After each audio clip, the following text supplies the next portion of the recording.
Le début de l'anime nous présente Lloyd, un garçon au potentiel insoupçonné. Dans une forêt magique, Lloyd tente d'attraper un lapin. Mais, faute de compétences, il échoue, et le lapin s'échappe. Ironiquement, ce dernier finit capturé par Shuma, le grand frère de Lloyd, qui revient d'un de ses voyages. Heureux de retrouver son frère, Lloyd reçoit en cadeau un livre sur les dragons, et ensemble, ils rentrent chez eux. Le temps passe, et Lloyd, désormais plus âgé, entre dans une maison où vit une sorcière nommée Marie. Celle-ci, fidèle à son rôle, rappelle que toute faveur d'une sorcière a un prix. Lloyd explique qu'il vient du village de Kunlun et qu'il souhaite rester sous sa protection pour devenir soldat. Marie, sceptique, lui conseille plutôt de chercher une auberge. En discutant, Marie demande d'où vient Lloyd, et quand il mentionne Kunlun et sa chef, Alka, Marie est stupéfaite. Lloyd sort alors une sphère de sa sacoche, qui projette une image holographique d'Alka. L'ancienne mentor de Marie donne des instructions, elle ordonne à Marie de s'occuper de Lloyd jusqu'à ce qu'il termine son examen militaire. Marie, bien que contrariée, obéit. Une fois Alka disparu, Marie, frustrée, jette la sphère dans un placard et fulmine à propos de la tâche qu'on lui a imposée. Lloyd, gêné, s'excuse, mais Marie le rassure et accepte de le loger jusqu'à la fin de ses examens. Alors que Lloyd s'installe dans une chambre, Marie murmure des reproches à l'encontre d'Alka, la qualifiant de grand-mère Loli. Soudain, Alka apparaît derrière elle, utilisant un cristal comme portail. Elle menace de transformer Marie en grenouille si elle ose faire du mal à Lloyd et lui jette une malédiction temporaire de petits accidents avant de repartir. Marie, exaspérée, se demande pourquoi un tel pouvoir magique est utilisé pour des punitions si futiles. Le lendemain, Lloyd prépare le petit déjeuner pour Marie, qui se réveille en découvrant qu'il l'a couverte d'une couverture pendant la nuit. Surprise par la gentillesse de Lloyd, elle mange le repas et lui demande pourquoi il veut devenir soldat. Lloyd raconte qu'enfant, il s'entraînait souvent avec son frère et admirait un soldat légendaire décrit dans des romans. C'est cet idéal qui l'a poussé à vouloir rejoindre l'académie militaire. Marie l'interroge sur les épreuves. Lloyd explique qu'il y a un examen physique, écrit, de combat et de magie. Il avoue manquer d'endurance, car il a mis 6 jours à atteindre le royaume d'Azami, ce qu'il considère comme long. Marie, impressionnée, pense qu'il a pris plusieurs trains, mais Lloyd précise qu'il a couru tout le chemin. Elle réalise alors que son endurance est exceptionnelle, bien qu'il s'estime encore faible comparé à son grand-père, qui aurait fait le trajet en 2 jours. Marie lui demande s'il a rencontré des monstres en chemin. Lloyd mentionne des animaux sauvages comme un criquet géant ou des lézards crachant du feu, qu'il distingue bien des monstres. Marie, horrifiée, lui explique que ces créatures sont extrêmement dangereuses et qualifie certains de démons capables de gouverner le monde. En riant, Lloyd la rassure sur sa capacité à différencier un animal d'un monstre. Dans un moment comique, Marie renverse son café sur son visage. Lloyd lui tend une serviette imbibée d'un remède maison. Après s'être essuyée, Marie réalise que sa peau est plus lisse et sans taches. Intriguée, elle demande à Lloyd de lui enseigner ce remède, qu'il partage volontiers. Marie découvre une rune ancienne que le protagoniste, Lloyd, présente comme plutôt simple. Désabusée, Marie s'excuse et admet qu'elle s'attendait à quelque chose de plus impressionnant.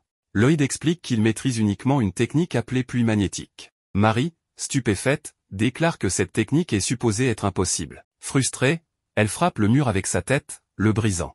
Lloyd, inquiet, lui demande si elle va bien. Elle lui répond en grognant qu'il doit apprendre la culture générale dès le lendemain, ce à quoi Lloyd acquiesce avec enthousiasme. Plus tard, Lloyd explore la ville et s'émerveille de son effervescence.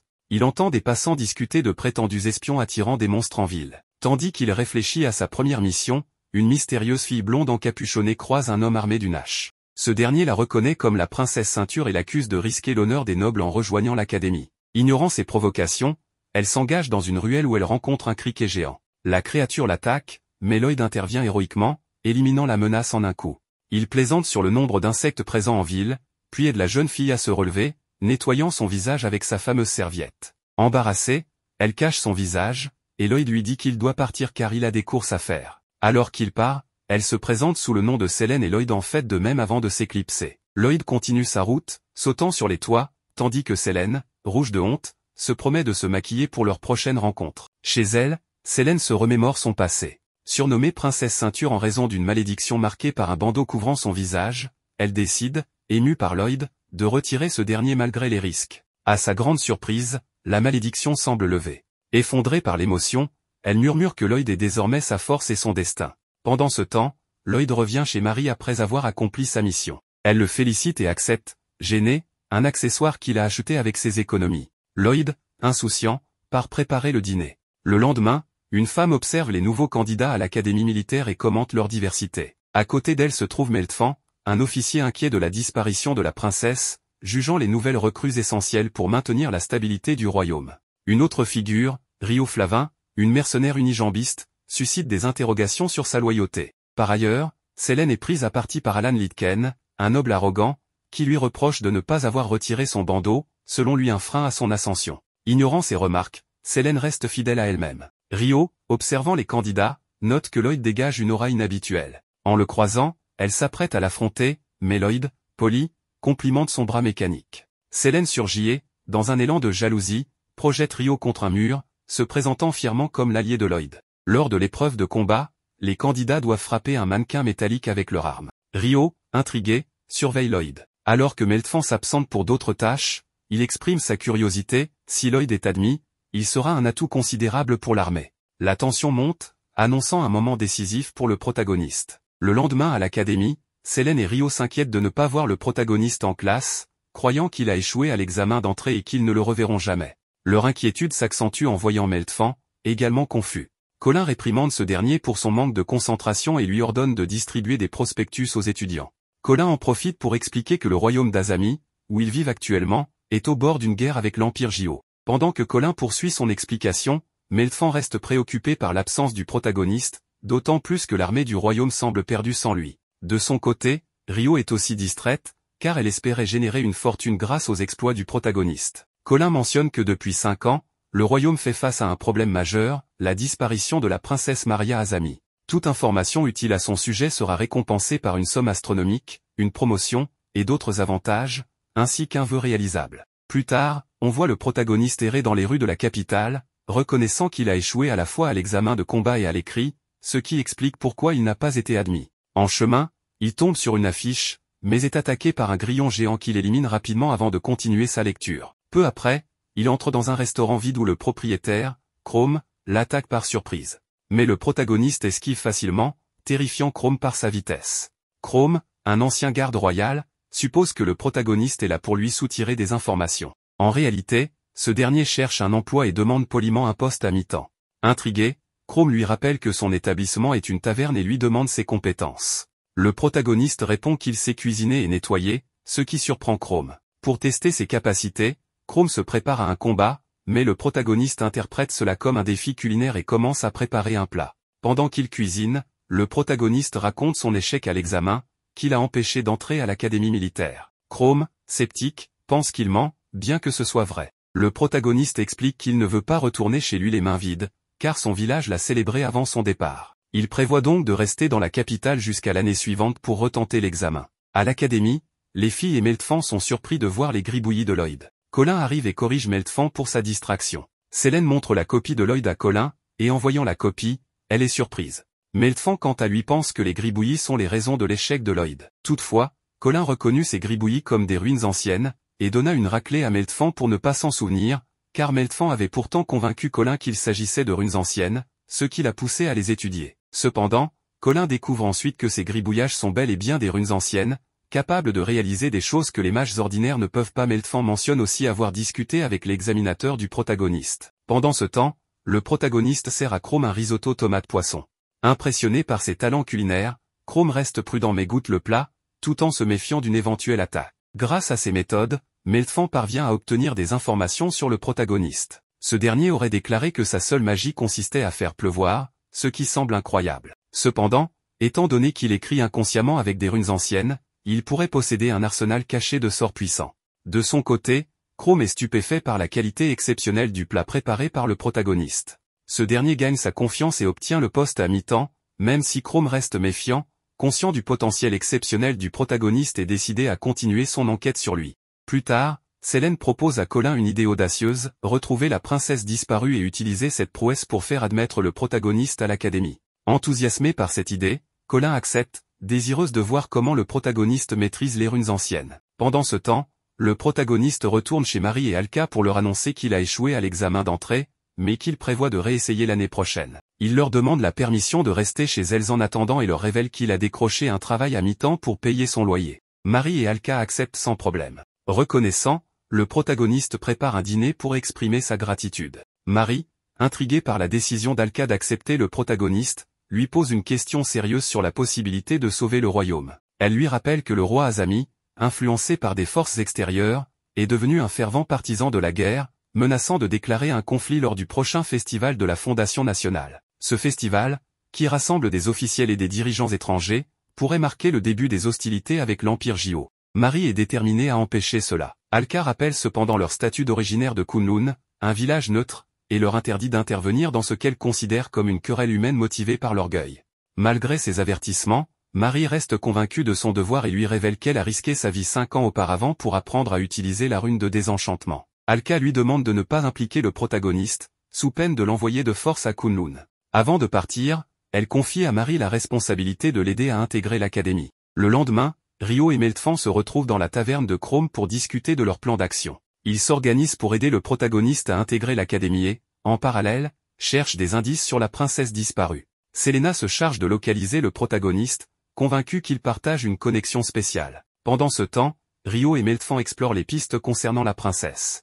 Ils remarquent que la taverne, autrefois connue pour sa cuisine médiocre, est devenue un lieu populaire parmi les étudiants de l'académie, transformant peu à peu sa réputation. Ils remarquent également que l'endroit, autrefois sale et poussiéreux, est maintenant devenu plus lumineux et propre. Pour les faire taire un moment, Chrome leur sert à manger. En dégustant le plat, ils sont impressionnés par le goût et, à leur grande surprise, ils découvrent que le protagoniste travaille désormais dans le restaurant et est le chef. Chrome est étonné d'apprendre que Meltfan connaît le protagoniste. Il envoie alors ce dernier dehors pour qu'il vide les poubelles, afin de pouvoir discuter plus sereinement. À l'extérieur, le protagoniste tombe sur un autre insecte géant attiré par la poubelle. Il décide de s'en débarrasser et de déplacer les déchets pour les brûler ailleurs. En chemin, il aperçoit Marie qui erre dans la rue avant de se faufiler dans une ruelle. Pensant qu'elle est en train de faire des courses, il l'observe, mais entend alors deux hommes parler d'une bagarre qui se déroule de l'autre côté de la ruelle. Il décide de se rendre sur place. Dans cette ruelle, il trouve Selene, qui est défiée par Alan, un noble nouvellement admis à l'académie. Alan l'accuse de tenter de soutirer des informations à un civil de force, mais Selene réplique qu'elle est prête à tout pour retrouver le protagoniste. Alan, furieux, l'attaque avec sa hache. Selene tente de se défendre, mais Alan est trop rapide et parvient à se rapprocher d'elle. Cependant, au moment crucial, la ceinture de Selene la protège, déviant l'attaque. Alan perd sa hache et reste abasourdi par la situation, tandis que Selene, contente, fantasme en se disant que c'est grâce à la magie du protagoniste que la ceinture l'a protégée. Le protagoniste arrive alors sur les lieux, et Selene le repère, visiblement excité de le voir. Chrome et les autres arrivent à leur tour pour comprendre l'agitation. Selene leur raconte ce qui s'est passé, mentant en affirmant que le protagoniste est venu la défendre. Elle déclare alors que c'est lui qui devrait désormais combattre à sa place. Meltfan décide que le combat doit avoir lieu pour démontrer les capacités du protagoniste à Colin. Alan, surpris que deux colonels permettent un tel affrontement, pense qu'ils veulent voir ses compétences et accepte le défi. Cependant, Meltfan s'inquiète de la force du protagoniste, car un coup de ce dernier pourrait tuer Alan. Bien qu'Alan soit reconnu pour sa résistance, il décide de laisser volontairement le protagoniste l'atteindre pour lui donner un avantage. Le protagoniste se prépare à donner un coup puissant, qui pourrait tuer Alan sur le coup. Mais à cet instant, Marie intervient en créant un fort tourbillon pour disparaître avec le protagoniste, tandis que Chrome, ayant observé la scène, la reconnaît comme quelqu'un de familier. Plus tard, nous voyons Marie et le protagoniste atterrir sur un toit. En le faisant descendre, Marie le réprimande pour son imprudence. Le protagoniste s'excuse et la remercie de l'avoir sauvée, promettant de faire tout ce qu'il peut pour la remercier. Marie rougit et lui demande de ne pas promettre n'importe quoi, en expliquant que les mauvaises personnes pourraient l'utiliser pour des fins malveillantes. Le protagoniste lui répond qu'elle est trop gentille et qu'il ne pense pas qu'elle utiliserait son aide pour de mauvaises raisons, ce qui fait sourire Marie, bien qu'elle devienne rapidement rouge de gêne. À ce moment-là, Chrome arrive, et le protagoniste ainsi que Marie descendent. Chrome demande au protagoniste de se rendre à la cantine. Après son départ, Chrome s'agenouille et dit à Marie qu'il a reconnu son pouvoir magique du vent et qu'il est heureux de la voir en sécurité, car depuis la disparition de la princesse, sous sa garde, il a quitté l'armée. Marie lui parle de la situation du roi, expliquant que dans 3 jours, lors du festival, celui qui manipule le roi déclarera la guerre à Jio. Chrome lui demande si elle sait qui est responsable, mais Marie avoue ne pas savoir et lui demande de l'aider à le découvrir. Plus tard, nous voyons Meltfan en train de faire des papiers. Colin entre et lui demande s'il est toujours en train de réviser l'entraînement.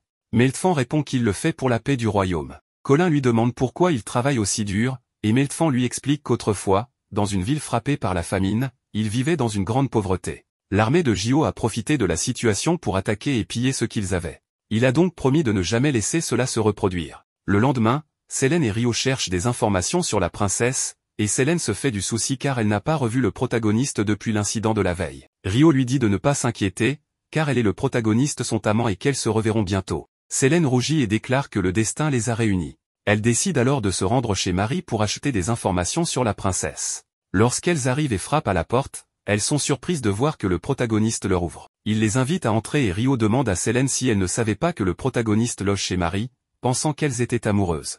Selene répond que oui, ils le sont, depuis environ une semaine. Le protagoniste leur sert du café et leur dit qu'il est chaud et qu'elles doivent faire attention. Selene lui répond qu'elles feront attention, et Rio, en le regardant, dit qu'elle est tombée amoureuse de lui parce qu'il a libéré sa ceinture avec ses pouvoirs. Rio croit que c'est le destin qui les a unis et ajoute qu'elle n'oserait jamais affronter un tel monstre. À ce moment, Marie arrive et demande au protagoniste de lui donner une bière. Le protagoniste répond qu'il le fera bientôt. Marie s'installe sur le canapé, ignorant les amis du protagoniste, mais elle remarque qu'il y a des visiteurs. Le protagoniste les présente, expliquant qu'elles sont venues acheter des informations à Marie. Rio trouve que Marie lui semble familière. Elle commence à discuter, et Rio montre une photo, demandant des informations à propos de la personne qui y figure. En voyant la photo, Marie devient très nerveuse et déclare qu'elle ne donne pas d'informations sur les princesses disparues. Rio réplique qu'elle n'a jamais dit qu'il s'agissait d'une princesse, et Marie devient encore plus nerveuse, pensant qu'elles l'ont découverte. Selene l'interrompt en lui demandant depuis combien de temps elle vit ici. Marie répond que cela fait environ 2 ans. Selene, émue, commence à pleurer, et Marie, en la voyant, décide de tout révéler et de ne plus fuir. Selene et Marie parlent en même temps, Marie avoue être la princesse, tandis que Selene dit qu'elle est l'épouse du protagoniste. Marie tente de changer de sujet, niant être la princesse et affirmant que le protagoniste est comme un neveu pour elle. Rio, en entendant cela, lui demande si c'est vrai, et Marie nie l'avoir dit. Rio la regarde et lui demande pourquoi elle le nie maintenant. Selene, pour sa part, demande à Marie de les aider, en expliquant que si elles trouvent la princesse à l'académie, elles accepteront que le protagoniste entre. Marie sourit en voyant clairement qu'elles veulent aider le protagoniste. Elle leur propose donc un échange d'informations, elle leur demande des détails, même minimes, sur le château où réside le roi, car toute information serait d'une grande aide pour elle. Elle leur demande d'abord de lui dire qui elle est réellement. Selene et Rio commencent à deviner, mais à ce moment, le protagoniste arrive et déclare qu'il sait aussi qui elle est. Il dit qu'elle est l'héroïne salvatrice, puisqu'elle l'a aidé à s'échapper grâce à sa magie du vent, et qu'ils ont ensuite combattu un monstre dans une ruelle sombre. Il lui demande alors de lui permettre de l'aider à sauver le royaume. Marie lui répond qu'il a découvert son secret, elle est effectivement l'héroïne, mais elle ne peut pas lui permettre de l'aider, car il est trop faible pour cela. Le protagoniste lui dit qu'il fera tout ce qui est en son pouvoir,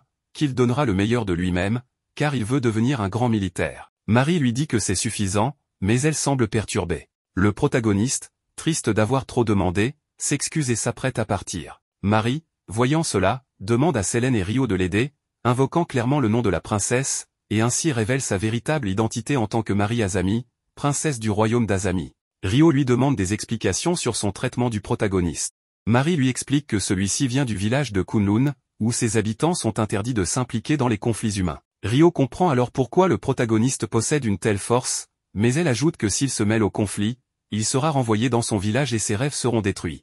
Marie leur demande donc de l'aider, car quelqu'un qui contrôle le roi a ordonné une grande chasse et qu'ils doivent la mener, vivant ou mort. Selene et Rio acceptent de les aider. Pendant ce temps, le protagoniste regarde la couverture d'un livre et se demande s'il deviendra un grand soldat s'il continue ainsi. Plus tard, on voit Marie sur le toit, pensant qu'elle possède la rune de désenchantement, ce qui lui permettrait de libérer son père du sortilège. Soudain, Alka apparaît derrière elle, effrayée par les problèmes du protagoniste. Marie s'excuse et explique qu'elle n'a pas voulu jeter le cristal dans un puits.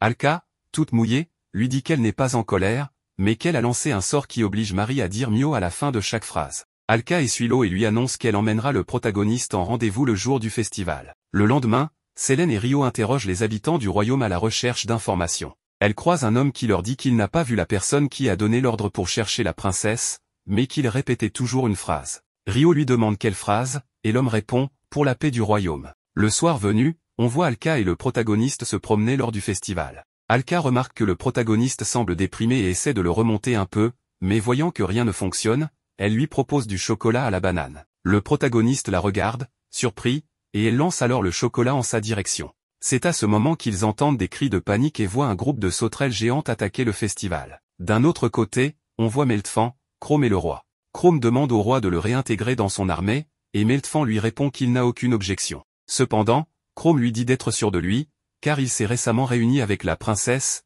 et elle veut éviter, avec lui, que le roi ne déclenche une guerre contre l'empire de Jio. Chrome explique à Meltfan que c'est clairement lui qui est responsable de la recherche de la princesse, vivante ou morte, car lorsqu'ils ont interrogé un citoyen, il leur a dit une phrase, pour la paix du royaume, et c'est la seule phrase que l'on ait entendue de sa part. À ce moment-là, Rio, Sélène et la princesse Marie arrivent, et Marie se présente, ce qui surprend Meltfan. Meltfan rit et déclare qu'il contrôle le roi, mais ce dernier dit qu'il ne l'a jamais contrôlé, l'envoyant clairement voler, et explique que c'est lui qui a détruit son village pour que quelqu'un comme lui tombe dans le piège et le libère. Le roi se rapproche de lui et le transforme en un insecte humain, l'attaquant, mais Rio l'arrête. Elle dit à la princesse de se rendre auprès du roi, et Marie part vers lui. Pendant ce temps, Rio, Sélène et Chrome restent pour combattre Meltfan. Marie arrive près du roi et lui dit qu'elle va récupérer son père, se préparant à attaquer celui qui le contrôle. Alors qu'elle tente de se rapprocher, elle enchaîne plusieurs sorts, mais le roi repousse ses attaques comme si de rien n'était. Quand elle croit enfin être proche de lui, elle tente de le toucher, mais le roi se fait passer pour son père et la repousse violemment. Marie tombe au sol et voit le roi s'approcher d'elle. Il lui dit qu'elle a failli réussir et, dans un geste brutal, il lui prend un bras et le brise. C'est alors que Marie découvre que celui qui contrôle le roi est le démon Abaddon, qui souhaite dominer le monde entier, et qu'il doit tuer Marie pour y parvenir. Marie, choquée par cette révélation, reste figée en apprenant que c'est un démon. D'un autre côté, nous voyons le protagoniste vaincre facilement un criquet du festival. En voyant cela, Alka s'énerve, car cela a ruiné son rendez-vous. Le protagoniste ressent que Marie est en danger, alors il dit à Alka qu'il doit aller l'aider, mais qu'il reviendra bientôt. Alka lui demande s'il pourra s'en sortir seul, et il répond qu'il ne sait pas, mais qu'il essaiera. Pendant ce temps, Marie est furieuse, car le démon ne lui avait pas dit qu'il était un roi démon. Elle se souvient d'Alka et se dit que, si la menace est un roi démon, les citoyens du village de Kunlun pourront peut-être l'aider. Marie tente de fuir pendant que le démon la poursuit en lui criant de ne pas s'échapper. Le protagoniste, de son côté, se dirige vers le château. En chemin, il croise Alan, qui est terrifié par les criquets. Alan s'excuse de sa lâcheté et dit qu'il ne mérite pas d'être un soldat. Le protagoniste le rassure en lui affirmant qu'il est un excellent soldat et que ce n'est pas de la lâcheté, mais que les monstres sont tout simplement effrayants. À ce moment-là, un criquet apparaît derrière eux. Alan avertit le protagoniste, qu'il la vainc facilement tout en disant qu'ils avaient une conversation importante. Le protagoniste salue Alan et lui rappelle qu'il est fort. Alors qu'il court, Alan tombe sur une jeune fille dans une ruelle attaquée par un criquet. Rassemblant son courage, il affronte la créature et la vainc d'un seul coup. Soulagé, Alan lève les yeux vers le ciel et remarque un immense cercle magique. Il se demande ce que c'est, tandis qu'Alka apparaît. Elle explique qu'étant donné qu'il s'agit d'un roi démon, elle ne va pas se retenir. Furieuse que son rendez-vous ait été gâché, elle lance plusieurs petits météores sur les criquets. D'un autre côté, Chrome, Rio et Sélène continuent de combattre Meltfan. Ce dernier bat facilement Chrome et Rio. Sélène décide de se sacrifier pour créer une scène où le protagoniste viendrait la sauver à moitié nue. Cependant, sa ceinture repousse tous les assauts de Meltfan. Voyant cela, Rio en profite pour aller chercher le protagoniste. Pendant ce temps, le protagoniste remarque qu'un soldat attaque les citoyens au lieu de les protéger. Il tente de raisonner Meltfan, mais celui-ci ne l'écoute pas et l'attaque. Le protagoniste le raisonne finalement, et Meltfan commence à pleurer en disant qu'il souhaite juste la paix. Le protagoniste sourit et lui rappelle qu'il avait bu trop d'alcool l'autre jour, ce qui est inacceptable pour un soldat. Il le réprimande doucement, mais Meltfan perd de nouveau le contrôle et attaque le protagoniste. Celui-ci esquive facilement, lui donne un coup de tête qui le projette au loin, le vainquant sans effort et impressionnant tout le monde. Le protagoniste demande alors où est Marie. On lui répond qu'elle est partie affronter le roi démon seul et n'est pas encore revenue. Alors qu'il se prépare à la chercher, Marie réapparaît. Le protagoniste s'excuse en disant qu'il n'aurait pas dû la laisser seule. Marie l'enlace et lui dit qu'elle est heureuse qu'il soit là. À ce moment, le roi démon Abaddon arrive en disant qu'elle n'aurait pas dû fuir. Le protagoniste le fixe et s'approche. Il lui demande pourquoi il est là, s'il est ivre aussi, et pourquoi il est si sale. Marie en profite et dit au protagoniste que le roi est ivre et sale, en ajoutant que le protagoniste devrait le nettoyer avec son sort. Le protagoniste admet qu'elle a raison, utilise une ancienne rune sur une serviette et s'approche lentement du roi démon. Ce dernier tente de l'éloigner, mais le protagoniste insiste et commence à le nettoyer tout en disant qu'il ne doit pas résister. Marie ajoute que, comme cadeau d'adieu, c'est ce qui arrive à ceux qui osent s'en prendre à la famille royale et jouer avec les humains. Le roi démon, avant de disparaître, murmure que cette phrase est ridicule. Marie soupire de soulagement et déclare que tout est enfin terminé. Le protagoniste s'approche alors et soigne la main de Marie, qui l'enlace et le remercie de l'avoir sauvée. Sélène intervient et demande à Marie de s'éloigner pour lui expliquer ce qu'il s'est passé avec le protagoniste et pourquoi elle ne voulait pas qu'il soit impliqué. Le lendemain, le protagoniste se réjouit que le festival se soit bien terminé. Il retrouve alors son frère Shoma. Heureux, il lui demande ce qu'il fait là. Shoma répond qu'il est venu livrer des articles à quelques stands du festival. Il félicite également le protagoniste d'avoir grandi et d'avoir vaincu le roi démon Abaddon, tout en le regardant sérieusement un instant. À ce moment, Alka arrive avec des bananes en chocolat, s'excusant pour son retard. Le protagoniste lui assure que ce n'est pas grave puisqu'il a croisé Shoma. Quand Alka demande si Shoma est encore là, le protagoniste répond qu'il est parti il y a peu. D'un autre côté, nous voyons Chrome avec Colin, discutant de Meltfan. Ils expliquent que, pour son châtiment, il doit aider dans le village de Kunlun, notamment en pêchant et en récoltant du blé. Meltfan réalise alors qu'Alka était celle qui distribuait des provisions lors des périodes de famine. Plus tard, Alka retourne auprès du protagoniste. En entrant dans la pièce, elle le trouve à moitié nu, mais Marie l'arrête et la fait sortir, affirmant qu'elle préfère voir le protagoniste en uniforme. Alka demande à Marie si elle ne reprendra pas son rôle de gouvernante. Marie répond que non, car son père se rétablira bientôt et pourra reprendre ses fonctions. Peu après, le protagoniste sort habillé, et tout le monde lui dit qu'il est très élégant. À ce moment, Selene et Rio arrivent à la recherche du protagoniste. Alka les accueille et le protagoniste les présente. Une rivalité naît immédiatement entre Alka et Selene. Alka tente de lancer une malédiction sur Selene, mais celle-ci est repoussée par sa ceinture magique. Selene lui demande ce qu'elle essayait de faire, et Alka répond qu'elle voulait juste lui jeter une petite malédiction pour lui donner des douleurs aux fesses. Selene rétorque que c'est dommage, car la ceinture rejette tout ce qui l'atteint. Alka reconnaît la ceinture comme étant la peau d'une bête Vritra, un artefact de Kunlun qui protège son porteur de tout maux. C'est alors que Alan arrive et appelle Lloyd maître. Lloyd pour sa part le remercie de l'avoir permis d'intégrer l'académie. Bien que Lloyd ait refusé d'être le mentor de Alan, ce dernier ne compte pas baisser les bras si facilement. Pendant ce temps, Alka tente encore un sort, mais la ceinture l'en empêche.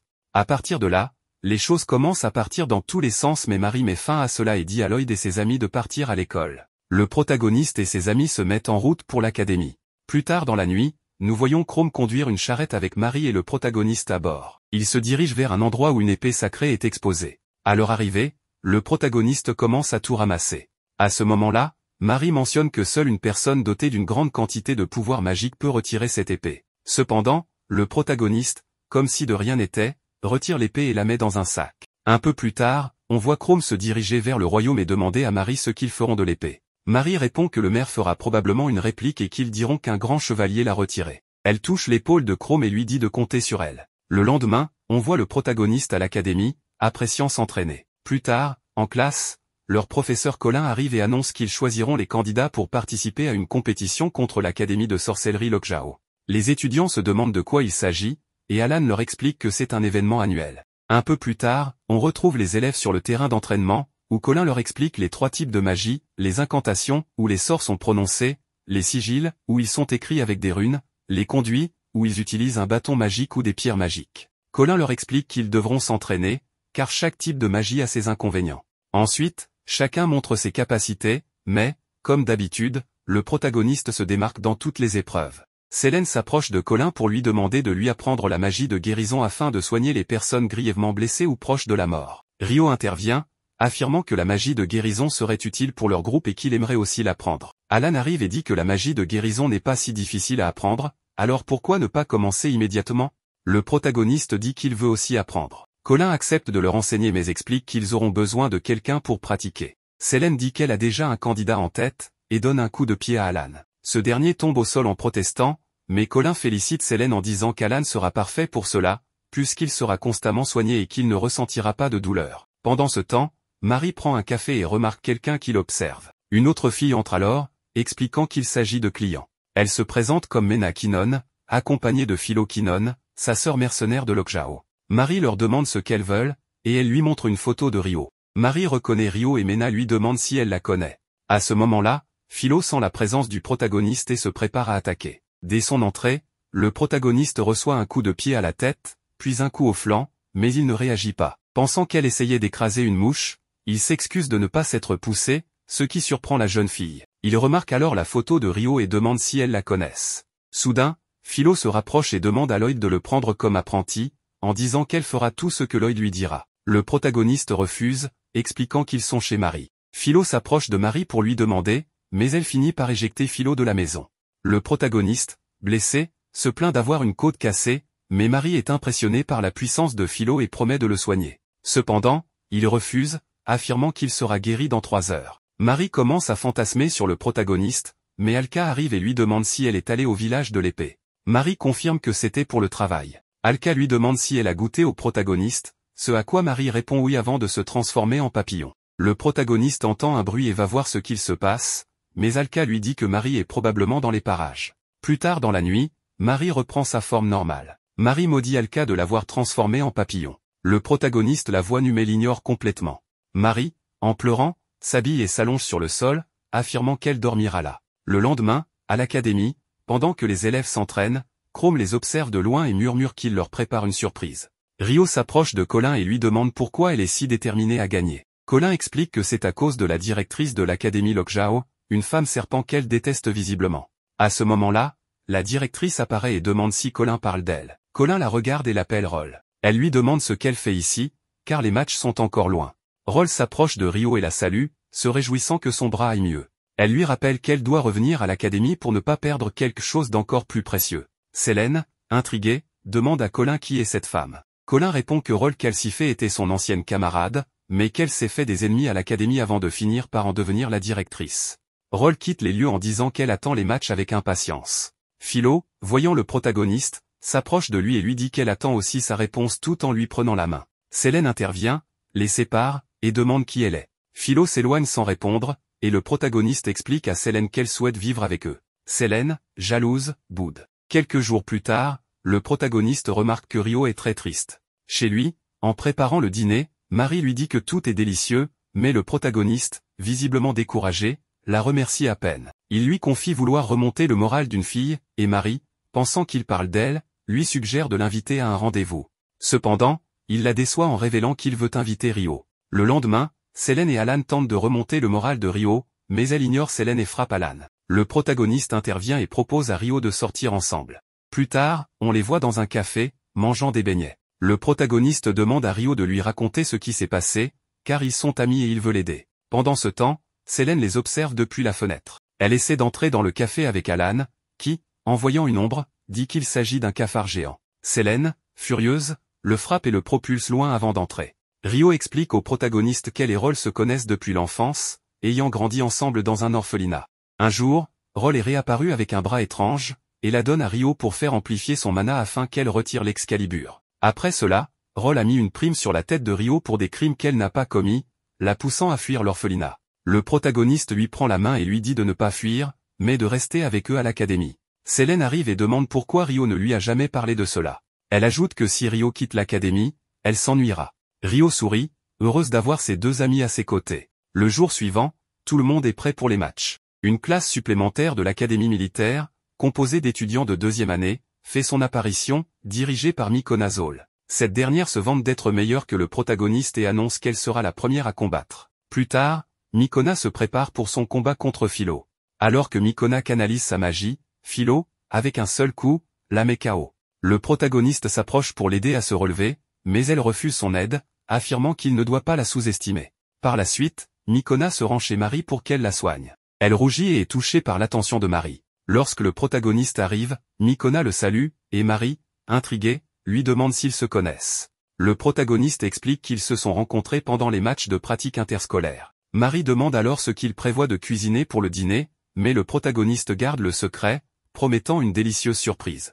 Mikona, voyant la complicité entre Marie et le protagoniste, part, visiblement troublée. Le lendemain, les matchs interscolaires se terminent. Roll demande à Rio si elle a pris une décision. Rio déclare qu'elle vaincra Roll et se libérera d'elle une fois pour toutes. On annonce ensuite que le vainqueur du tournoi remportera l'épée sacrée, ce qui impressionne autant Roll que Rio. Dans une autre scène de nuit dans une jungle, on retrouve Philo et Mena qui enquêtent sur une affaire. Un homme est allongé inconscient. Tous deux disent qu'il faut l'emmener chez le médecin. Ensuite, on voit une école où vivent de nombreuses personnes. Rio demande à Lloyd ce qu'il compte faire pendant les vacances. Lloyd lui répond quelque chose, mais avant cela, Selene arrive par derrière et fait sursauter Rio. Puis soudain, elle commence à pleurer et dit que sa famille lui a demandé de rentrer. Elle ne pourrait pas passer les vacances avec Lloyd. Elle s'écroule sur le sol et ajoute que si sa famille lui impose de rester à la maison tout le temps, alors elle est foutue. Puis soudain, elle a une idée de génie. Il lui suffit de passer sa maison au cocktail Molotov et le tour est joué. Ainsi elle pourra revenir pour avoir son rencard avec Lloyd en toute tranquillité. Mais Lloyd refuse poliment disant qu'il est déjà pris. Puis Alan arrive et dit qu'il doit assister à une réunion pour un mariage sinon il serait resté avec Lloyd. Il commence à dire plein de choses inutiles. Selene et Rio emmènent alors Lloyd en disant qu'il ne faut pas prendre tout ça au sérieux. Ensuite, on voit Marie et Alka se disputer pour savoir laquelle restera avec Lloyd pendant les vacances. Lloyd arrive et demande si eux aussi sont là. Puis il leur annonce qu'il va faire un travail à temps partiel quelque part et qu'il ne restera pas ici. Il explique qu'il va aider quelqu'un à la demande de Chrome, une personne qui possède un très grand hôtel. Marie et Alka se disent qu'un petit voyage ne serait pas si mal, qu'elle devrait aussi en organiser un. Mais Lloyd leur répond que si elles viennent cela va lui compliquer la tâche.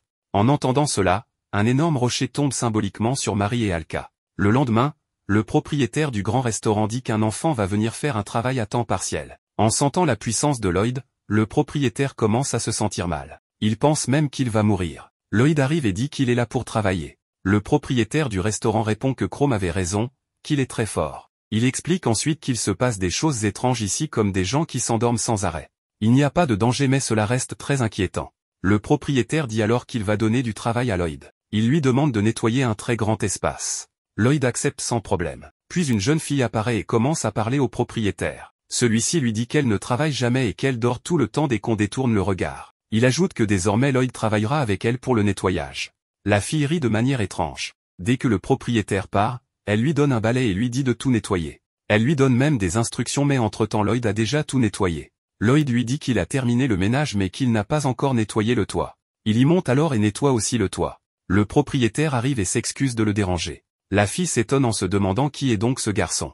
Le propriétaire repart avec Lloyd en disant qu'il a fait exactement ce qu'on attendait de lui. Il semble inquiet car un noble est arrivé à l'hôtel et cela pourrait être dangereux. Ce noble dit au propriétaire qu'il a l'impression que celui-ci ne voulait pas le voir ici. Son assistant arrive mais il lui demande de s'éloigner. Puis il demande à Lloyd ce qu'il pense des arbres. Lloyd répond qu'ils sont très beaux et qu'ils ont bien poussé bien droit. Ce commentaire rend le noble très heureux, ce qui est rare chez lui. D'habitude il n'aime personne mais là il commence à apprécier Lloyd. Plus tard dans la nuit on voit le noble discuter avec la même jeune fille qu'on a vue plus tôt. Elle lui demande pourquoi il est arrivé si tôt. Il répond qu'il veut découvrir les mauvaises habitudes des gens ici. Il pense qu'un arbre en particulier est responsable du fait que tout le monde s'endort la nuit. Celui qui l'a planté doit être très puissant.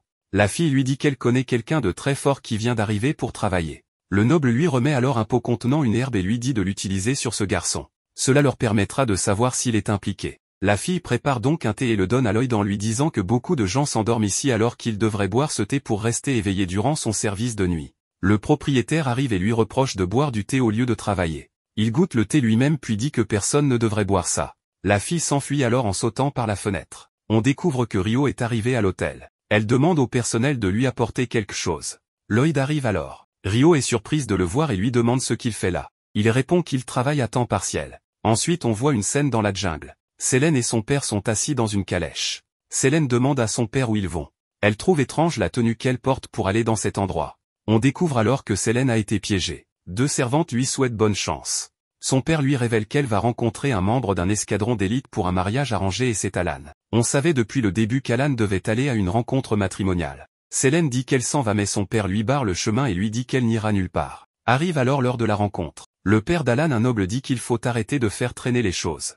Selene prend alors un ton menaçant et évoque le cocktail Molotov qu'elle a préparé. Elle dit que si ce cocktail arrive jusque-là elle serait très étonnée. Elle déclare qu'elle doit agir pour son véritable amour Lloyd. Elle affirme qu'elle ne peut pas se marier avec Alan car c'est une question de vie entière. Puis elle dit qu'elle pourrait même arrêter la respiration d'Alan ce qui signifie qu'elle veut le tuer. Elle commence à planifier comment elle va le faire. Elle calcule la distance jusqu'à la porte qu'elle peut couvrir en sautant avec sa ceinture. Elle envisage de viser la gorge et le cœur avec une fourchette et un couteau. Elle se prépare à les dissimuler pour attaquer. Le noble annonce que son fils est arrivé. Selene est prête avec ses couverts. Elle dit que Dieu lui pardonnera sûrement. Mais c'est Lloyd qui entre dans la pièce. Selene avait sauté en pensant qu'Alan allait arriver. En voyant Lloyd, elle jette la fourchette ailleurs. Selene le voit et dit que Dieu a entendu sa prière. Elle saute sur lui et dit à son père et au noble de laisser les jeunes régler ça eux-mêmes. Le noble dit au père de Selene qu'il devrait discuter du reste en privé. Selene dit à Lloyd qu'il a vraiment exaucé ses prières. Rio arrive alors, et lui prend par la tête, en disant à Selene qu'elle était censée être ici pour la rencontre avec Alan.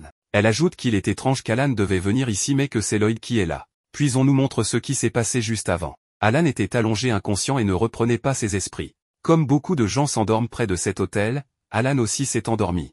Tout le monde dit qu'il faut l'emmener chez le médecin au plus vite. Le noble était très préoccupé car Alan ne pouvait pas se rendre à la rencontre. Puis il aperçoit Lloyd. Rio demande pourquoi Lloyd est aussi gentil. Selene dit qu'ils doivent enquêter sur le responsable de tout cela. Celui qui est coupable agira à nouveau, et Lloyd dit qu'il est prêt. Même si cela semblait être une bonne idée, il est évident qu'elle l'a fait comme excuse pour avoir un rendez-vous avec lui. Cela devient très clair rien qu'en voyant son visage. En plus, elle force le protagoniste à se comporter de manière romantique pour passer inaperçu, mais Rio la frappe pour qu'elle se calme. C'est alors que Shuma, celui qui manquait, arrive avec une grosse commande de bombes incendiaires. On sait tous qui les a commandées et dans quel but. Quoi qu'il en soit, ce type est juste là pour lancer un regard étrange à Selene pendant qu'elle enlace le protagoniste, puis il s'en va parce qu'il a encore beaucoup de travail. Il laisse à Rio toute la marchandise, et la blonde en profite pour emmener le protagoniste continuer leur long rendez-vous. Même si elle est folle, la blonde a aussi un côté doux et assez sérieux. Elle en profite pour lui raconter son passé avec la ceinture et comment le protagoniste a changé sa vie. Ce dernier n'arrive pas à le croire à cause de son manque d'estime de soi et de cette soi-disant dépendance aux autres. Selene lui explique ce qu'il avait besoin d'entendre, Lloyd aide les autres de nombreuses façons, sans même s'en rendre compte. C'est pour cela que toutes les personnes autour de lui essaient de l'aider, car d'une certaine manière, elles sont touchées par sa bonté et aussi par son altruisme. On passe ensuite à Kikyo, qui les espionne pendant le reste de leur rendez-vous, car elle doit encore lui appliquer un onguent. Elle profite de l'absence temporaire de la blonde pour s'approcher. Elle le convainc de lui laisser faire un massage. Le problème, c'est qu'elle ne trouve nulle part les racines de la pousse sur son corps, et elle commence à penser qu'elle se trouve dans cette zone. Elle est déterminée à l'aider, même si elle doit aller aussi loin, mais Selene ne va pas laisser passer ça. Une bagarre commence alors entre les deux filles, que la blonde ne peut pas perdre grâce à sa ceinture. Malgré tout, elle laisse l'autre s'échapper parce qu'elle se laisse distraire par le corps huilé du protagoniste. Elle lui propose d'aller dans les bains thermomixtes pour nettoyer son corps et ne pas salir le costume qu'on lui a prêté. Il accepte sans savoir ce qui l'attend. Heureusement, Rio est là pour éviter que quelque chose d'inapproprié se produise. Mais en réalité, cela semble inévitable car Alka, la sorcière, et les sœurs blondes arrivent aussi. Mena a été retrouvée par le royaume et Philo a rejoint l'académie pour devenir apprentie et épouse du protagoniste. L'essentiel ici, c'est que Kikyo les espionnait, et qu'il la découvre à la fin. Pour cette raison, il lui balance la chef du village de Kunlun comme si c'était une pierre. Cela conduit à sa rencontre avec le véritable coupable de toute cette affaire, le secrétaire aléatoire du père d'Alan. Apparemment, il est contrôlé par sa haine envers le monsieur à moustache, et c'est pourquoi il veut conquérir le monde. Lloyd arrive à ce moment-là pour chercher sa chef. Il reconnaît le secrétaire et confond la situation avec un cosplay destiné à surprendre sa supérieure, ce qui l'enthousiasme énormément. Mais la réalité, c'est que cet arbre est en fait le roi démon des arbres. Grâce à ces arbres monstres qu'il cultive depuis longtemps, il prévoit de prendre le contrôle de l'hôtel pour en produire encore plus. Le protagoniste parvient à s'en débarrasser car cette espèce n'est considérée que comme une mauvaise herbe dans son village. Concernant les deux pères de famille et le chauve, ils finissent par se rendre compte que tous sont innocents. En fait, le père de Selene leur dit qu'ils ont acheté le bois à un jeune homme à la pommade qui prétendait travailler pour la famille du moustachu. Au cas où il restait des doutes, l'arbre arrive pour tout leur expliquer et pour se battre contre eux. Les filles arrivent pour les défendre, mais leurs attaques semblent inefficaces. En plus, le père de Selene finit enseveli sous les décombres après avoir sauvé sa fille. Rio va chercher les bombes incendiaires, réveille Alan qui ne comprend rien à ce qui se passe, et ensemble ils essaient de brûler l'arbre. Cela ne sert que de diversion pour le piéger avec un sort d'eau, puis le geler. Mais le noyau de ce monstre reste actif et ils ne peuvent pas le détruire. À ce moment, on voit Selene essayer de sauver son père des décombres tout en lui avouant qu'elle aime Lloyd, qu'elle veut lui ressembler, et que cela signifie sauver autant de personnes que possible. Cela l'empêche d'abandonner son père, malgré ce qu'il lui demande. Heureusement, le protagoniste arrive et résout la situation. On lui dit que c'est un vrai monstre et il se lance à toute vitesse pour saisir son noyau et le détruire. C'est la première fois qu'il réussit un tel exploit, mais il le dit sans être conscient de ce qui s'est passé avec Abaddon. On voit ensuite Shuma profiter du spectacle qu'il a orchestré, tandis qu'il a enterré Alka dans le sol. Il sait qu'elle est immortelle, car une certaine personne avec qui il travaille le lui a dit. La chef connaît cette personne mais ne la nomme pas directement. Ce qu'il faut comprendre ici, c'est que Shuma est un méchant qui veut simplement voir le monde brûler pour s'amuser. Il prend beaucoup de plaisir à tester son petit frère. Tout se termine bien pour aujourd'hui. La chef répare l'hôtel avec sa magie, le moustachu et le chauve s'excusent pour le malentendu. Le père de Selene s'excuse également pour le mariage forcé et donne sa bénédiction pour qu'elle épouse Lloyd. Même si les autres ne vont pas leur faciliter la tâche. Après cela, on revoit le vieux qui avait réveillé Lloyd à l'hôpital. Il s'avère qu'il est un allié de Shuma, et c'est lui qui a manipulé la sœur de Rio pour qu'elle obtienne l'épée. Mais comme elle a perdu, il a décidé de la libérer de son emprise. Le brun a emmené la fille, celle qui est amoureuse de Marie, et là, il lui offre un médicament provenant des deux rois démons que nous avons déjà rencontrés, afin qu'elle en choisisse un et obtienne plus de pouvoir. Cette idiote boit tout le médicament. Par chance, elle ne meurt pas, mais en échange de la douleur qu'elle ressent, elle obtient un immense pouvoir et une transformation un peu étrange, avec des ailes. Un prix qu'elle est prête à payer pour se débarrasser du protagoniste et garder sa sorcière. Pendant ce temps, Marie se réveille à peine et souhaite recevoir un peu d'affection de Lloyd. Mais Selene l'interrompt, car elle est venue avec les autres pour l'emmener en mission. Apparemment, il y a un serpent géant dans un donjon proche, et le roi veut que les nouvelles recrues participent à l'expédition en tant que soutien. Ils sont donc réunis avec le roi, qui n'est là que pour soulager l'ambiance avec de l'humour, et qui semble très différent de ce qu'on a vu dans les premiers épisodes. Bref, l'essentiel est qu'ils ont reçu leurs ordres, et qu'ils ne sont pas les seuls à chasser ce serpent. Shuma et le vieux sont aussi à sa recherche, tandis qu'Alka suit leurs traces à tous les deux. Les prétendantes du héros se trouvent déjà dans le donjon, en train d'ennuyer Alan parce qu'il a peur. Bien sûr, on ne pouvait pas exclure Marie, et c'est pourquoi sa maîtresse l'a emmené en volant pour servir de guide jusqu'au donjon.